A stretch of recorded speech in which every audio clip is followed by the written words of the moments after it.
Praise the Lord. கர்த்தரும் இரட்சகருமாகிய இயேசு கிறிஸ்துவின் நாமத்தில் உங்கள் யாவருக்கும் என் அன்பின் வாழ்த்துக்கள். ஒரு அருமையான பாடலை கேட்டோமாம். ஆண்டவருடைய பாதத்தில் அமர்வது எவ்வளவு பெரிய பாக்கியம், அதில் எவ்வளவு ஒரு மகிமையான ஆசீர்வாதம் உண்டு. பக்தனாகிய மோசே அதை குறித்து சொல்லும் பொழுது உபாகமம் 33 அதிகாரம் 3 இப்படியே சொல்லுகிறார், மெய்யாகவே அவர் ஜனங்களை சிநேகிக்கிறார், அவருடைய பரிசுத்தவான்கள் எல்லாரும் அவருடைய கையில் இருக்கிறார்கள், அவர்கள் உம்முடைய பாதத்தில் விழுந்து உம்முடைய வார்த்தைகளினால் போதனை அடைவார்கள். Deuteronomy 33:3. Yes, he loves the people.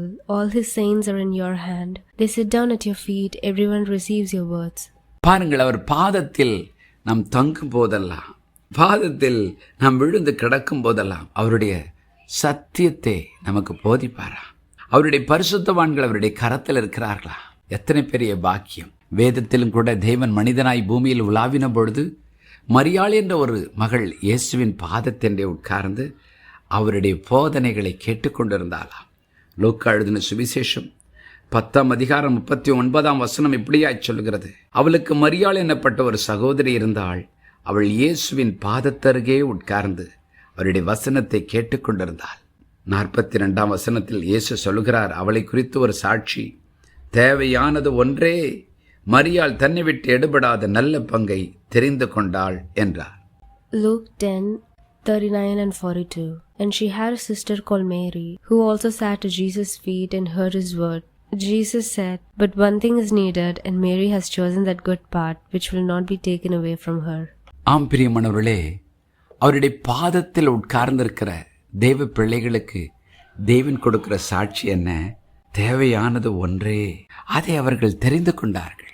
அவருடைய சத்தியத்தை தேடி அதை பெற்றுக்கொள்ளும்படி அவர் பாதத்தில் வந்திருக்கிறார்கள் என்று தேவன் சாட்சி கொடுக்கிறார். இன்றைக்கும் கூட அவருடைய பாதத்தில் தங்கும் போதெல்லாம் 2 காரியங்கள் நமக்கு சம்பவிக்கிறது. ஒன்று, அவருடைய பிரசன்னத்தினால் நம்மை மூடுகிறார். 2வது, வாழ்வு தரும் வார்த்தைகளை நம்முடைய வாழ்க்கைக்குள் அனுப்புகிறார். இன்றைக்கும் ஆண்டவரிடத்தில் சொல்லுவோம், ஆண்டவரே, உம்முடைய பாதத்தில் வந்து அமர்ந்திருக்கிறேன், என்னோட பேசும், உம்முடைய வார்த்தைகளை எனக்கு தாரும், உம்முடைய பிரசன்னத்துக்குள் மூடிக்கொள்ளும், உம்முடைய சட்டைகளுக்குள் மறைத்துக்கொள்ளும் என்று சொல்லுவோம். அவர் நம்மை பாதுகாப்பார். சங்கீதம் 91 சொல்லப்பட்ட அத்தனை ஆசீர்வாதங்களும் அவருடைய சட்டைகளுக்குள் இருக்கிற அந்த ஆசீர்வாதங்கள் நம்முடைய எல்லைகளுக்குள் வரும். நாமும் அந்த ஆசீர்வாதத்துக்குரியவர்களாய் மாறிவிடுவோம். பிரியமானவர்களே, ஜெபம் பண்ணுவோமா? பரலோக பிதாவை, என்னோடு இணைந்து ஜெபிக்கிற ஒவ்வொரு தேவ பிள்ளைகளும் இன்றைக்கு ஒரு தீர்மானம் எடுக்கட்டும்.